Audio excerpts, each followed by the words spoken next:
Well, finding a job can be a challenge of its own, but sometimes the struggle continues at the workplace.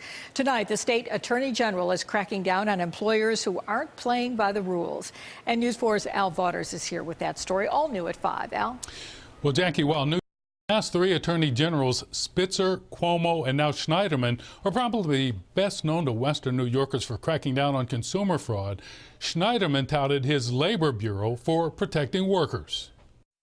Is an article about the crime wave of wage theft that is going on all over the United States. And Eric Schneiderman says in his 3 years as Attorney General, wage theft has become the hallmark of his labor bureau. Wage theft is not any different than car theft. It is not a smart business practice. It is a crime.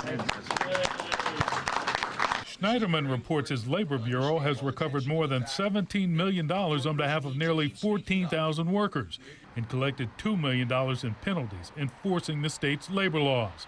Among those cases, a $500,000 settlement with 7 Domino's Pizza franchisees, including the operator of the store on Sheridan Drive in Amherst. Most of these employees at Domino's in particular didn't reimburse their drivers enough to cover the cost of delivering pizzas. Some refused to pay overtime. We found people who were being paid as little as $5 an hour. Labor Federation President Richard Lipset says American workers are under assault on many fronts, and it's up to labor to lead the fight. To improve living standards, to make for a healthier life in our community, meaning environmentally and socially and psychologically. Labor leaders are also focusing their efforts on the increased use of temporary help by employers and outsourcing. As we see that this is a growing industry and is tied to a lot of exploitation. Solid, middle-class, family-supporting jobs are vital to the health of every community, and we will aggressively pursue employers who refuse to pay prevailing wages required by law.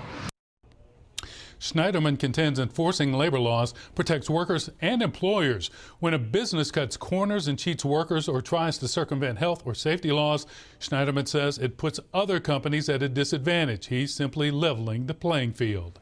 Al Vaughters, News 4 at 5.